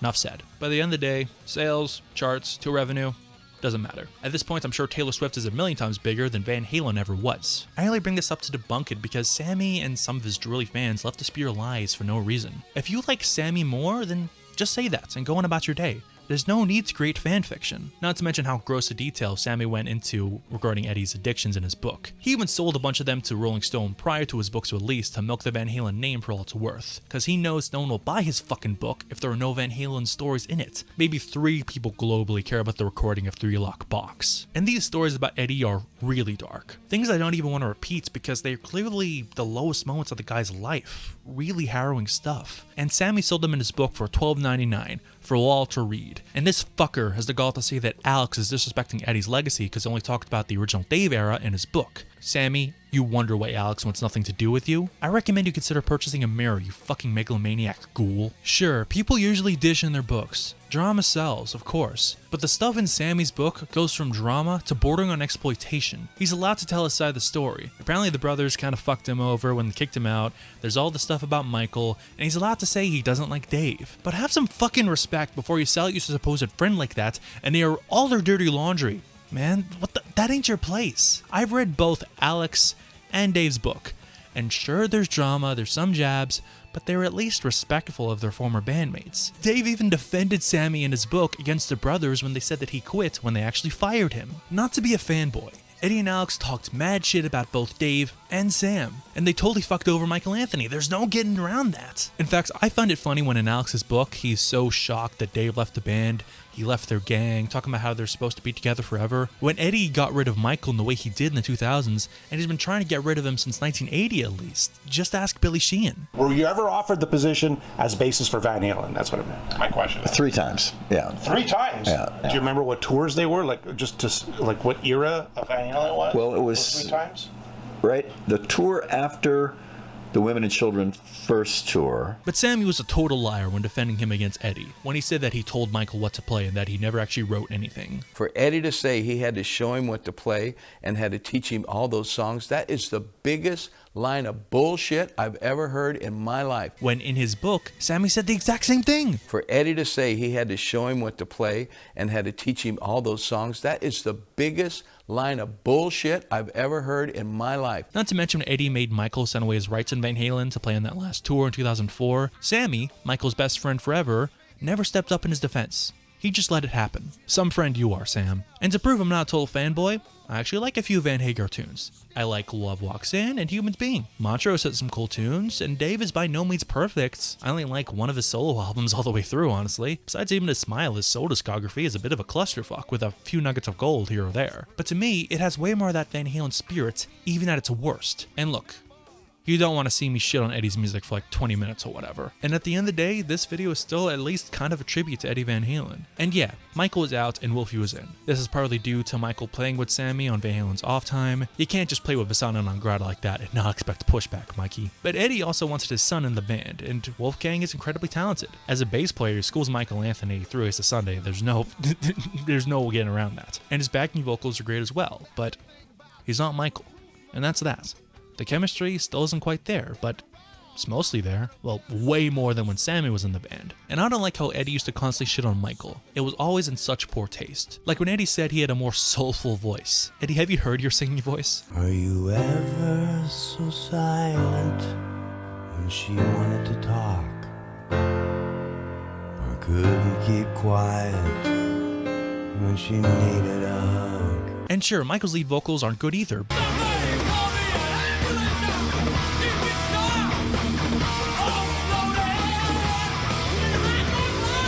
But Jesus, pot meet kettle. You guys are good as backing vocals, and that's it. But at the end of the day, Wolfie is a worthy replacement. He's as talented as his lineage would suggest. He can sing, play every instrument. I've half the mind to think Eddie created him in a lab somewhere. And people give the guy too much shit about his weights, over shit his dad did. But at the end of the day, he's the one who said to get Dave. He's the one who called Dave. He's the reason why Van Halen existed at all throughout the 2000s and 2010s. He's the reason why we have one last Van Halen album. There's no Van Halen neighborhood. We pulled from everybody. We were kind of like the Air Force. Where do you come from? Really? Where's that? Everybody collected. But we weren't part of any trend at all. Yes. It never leans too much towards one thing or the other. It always kind of keep the targets moving, you know? And to this day, we still disagree about how to make music in certain situations. And there's nothing wrong with that. If everybody agreed, then you don't need everybody. Right. Right? If you're all the same, then what's the point? Well, it took us about 9 months, and against a whole lot of political adversity and a lot of nonsense, admittedly, to make this record here. But we didn't waste a single second. Bullet head, bottom moon until you're crazy dead. Bullet head, got a different kind of truth. Bullet head, yes, you are a danger. I just like you. Now, is A Different Kind of Truth a perfect record? No. Is it a fantastic Van Halen record? Fuck yes. So many reunion records are usually disappointing at best and confounding at worst. But A Different Kind of Truth is the band laying their stake in the ground and reclaiming their place at that tippy top. Sure, Michael Anthony isn't there, and the backing vocals suffer a bit, but Wolfgang is no slouch. Besides, if it wasn't for him, the last Van Halen studio record would have been Van Halen III, so count your fucking blessings. Sure, the loudness wars were waged in the mixing. Sure, Dave's voice has aged. And sure, Tattoo was an awful choice of first single. And sure, like half the record is made up of old demos, but I don't care that much.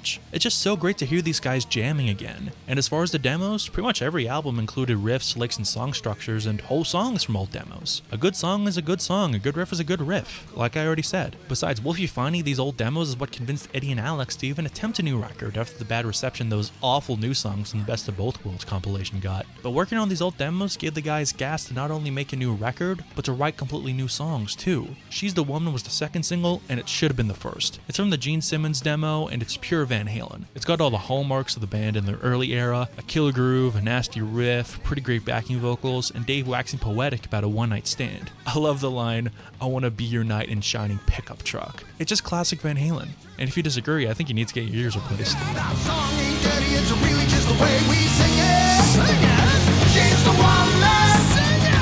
She's the one man. She's the one man. She's the one man.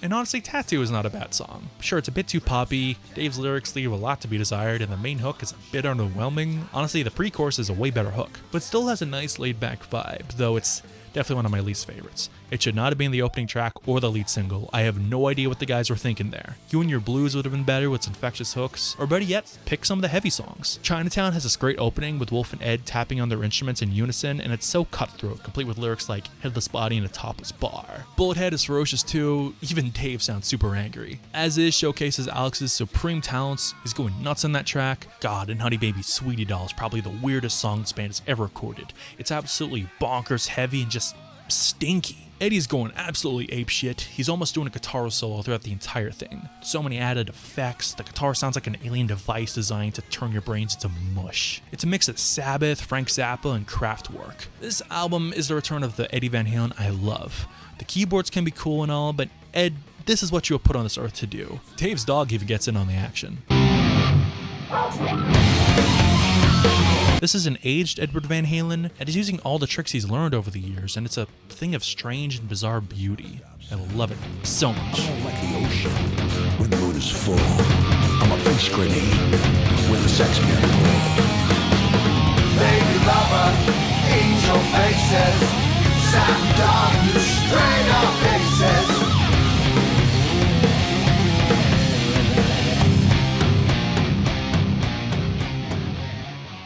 Though my favorite track is maybe the most pop song, Blood and Fire. It comes from an old instrumental called Ripley that Eddie wrote while he was scoring a movie called The Wildlife in the 80s. It's so catchy and bouncy on its own, let alone the hooks and general swagger that Dave added to it. He's not the same guy as he was in the 80s, but he's got kind of a classy thing going on. He's not a teenage heartthrob anymore, but at this point at least, he aged pretty well. And while his trademark Banshee yell is gone, he kinda does one right before the solo. That's the power of studio magic. There's also some neat callbacks. Look at all the people here tonight. Now look at all of the people here tonight. And this ad-lib before the solo. Told you I was coming back. Say you miss me. Say it like you mean it. God, I love it. Combine this with the lyrics chronicling the band's rise, fall, and rise again, you have one hell of a welcome back to not just Dave, but real Van Halen. It's celebratory, but not in a self-congratulatory way, but it's matter of fact about it. This is what we did, we conquered the world, and we'll do it again. The song is a celebration of the band and their history. And what else is Van Halen if not one big party? And guess what? You're invited.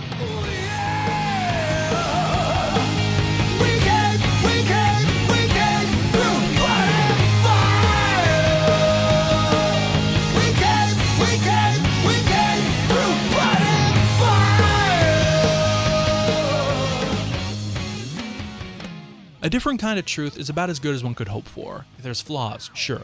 The mix is pretty awful, I think it's a bit long, it didn't need to be 50 minutes, there's some songs like Trouble with Never that don't really do anything for me, and of course there's no Michael Anthony. So this technically isn't a reunion as this lineup has never existed. Even Dave at the time said that this wasn't a reunion, this was a new band. This is not a reunion, this is a new band. Probably because he was also a bit peeved about Michael not being there. And as important as Michael is, if I had to pick one guy to go from the original lineup, it's gonna be you, Michael, I'm sorry. To be honest, dude, you're kinda standing on the shoulders of giants. And Wolfgang is so awesome. People who bitch about him should be worshiping the guy for all he's done for this band. Wolfie rules, and I'll be accepting no Wolfie slander.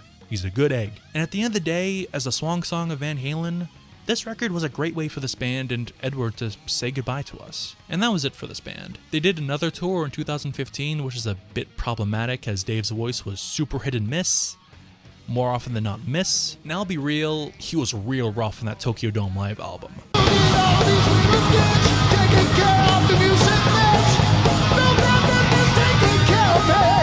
I wish it was live in the studio instead. I love Dave, but at this point the guy needs all the vocal help he can get, especially live. But I don't think it was as bad as some people try and say.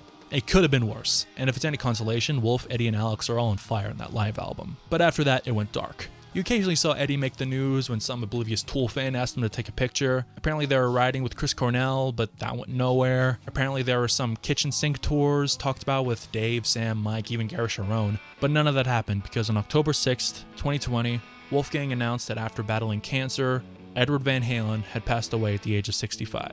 Wolf also clarified, though I don't think it was too necessary, that Van Halen was over. An outpouring of support came from all corners of the music business, mourning the loss of a man who left such an indelible mark on rock music, guitar, and pop culture. A true one in a billion who'll never be forgotten. And he probably is my all-time favorite guitar player. I can't think of anyone else who even comes close. We love you, Ed. Dave released a very heartfelt song entitled Somewhere Over the Rainbow Barn Grill. It's an acoustic little ditty that reminisces of old times that have passed with a smile on your face. The artwork features the words, "Hey Ed, I'm gonna miss ya. See you on the other side." Brings a tear to the eye, doesn't it? Somewhere over the rainbow bar and grill, it's a damn good story, and there's still more to tell. Somewhere over the rainbow bar and grill, you say times they ain't got better, maybe they still will. And around the same time, Wolfgang released his debut single, Distance, and then sometime later, his first album under the name Mammoth WVH. And he said he wants to be his own musician, and I love that. He's playing all the instruments and being his own guy. He's not milking the Van Halen name besides his initials, but he's not going to change his name, why should he? He's going to carry on the family name and tradition. I've seen some say, well, how come he named his band what Van Halen used to be called? I don't know, as a tribute and because he likes the name? It's not like he's milking his father's legacy. The average person does not know that Van Halen once called Mammoth. The only people who know that are already huge huge Van Halen fans, and they'd already know of whatever Edward's son is doing. Sure, he's definitely privileged to be from that family, and he'll probably tell you that himself. But Wolfie is definitely carving his own path here. And I fucking hate that stupid tirade that Dave went on against him last year about some drama from over 10 years ago. David, let it go and have some fucking respect. That's Edward's son. And if he was still alive, he would probably bomb your house for saying stuff like that about his kid. But fuck all that. Wolfie's debut single, Distance, was a tribute to his father, which had a video that had all these home movies, and I won't lie, I got teary-eyed. I mean, I'm somewhat lucky, both my folks are still around, but I don't have the best relationship with my dad, to put it lightly. And I'm a good bit younger than Wolfgang, and my parents are only in their 50s, but I know they're not gonna live forever. The Reaper comes for us all. Goddamn, this song made me appreciate them through all the good and the bad. While I'm not huge on this general style of modern rock, the passion that Wolfie put into this song is undeniable. I feel the decades of love that Eddie and Wolf shared on all those stages, on a different kind of truth, but also those quiet private moments that we've all had with family, whether it be family by blood or the family you choose. Wolfie, I know you're more than likely not fucking watching. You're a busy man, especially since I kind of trashed half your dad's output. Sorry.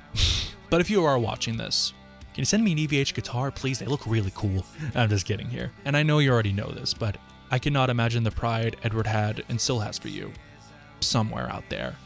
And I'm not a religious man, but he's listening to this and smiling his ass off.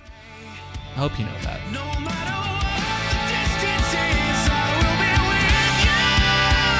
No matter what the distance is, I will be with you. No matter what the distance is, I will be with you. No matter what the distance is, you'll be okay.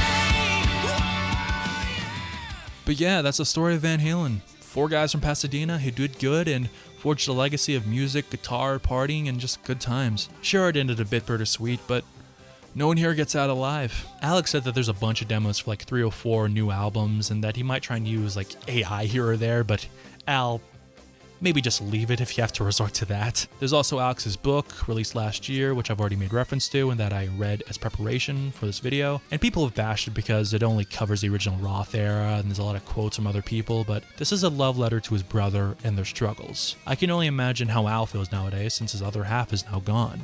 We love you too, Al. Don't forget that. Same goes for Dave, Mike, and Wolf. Without Van Halen, this world would be a little more dull and a lot less fun, but guess we'll always have the music, right?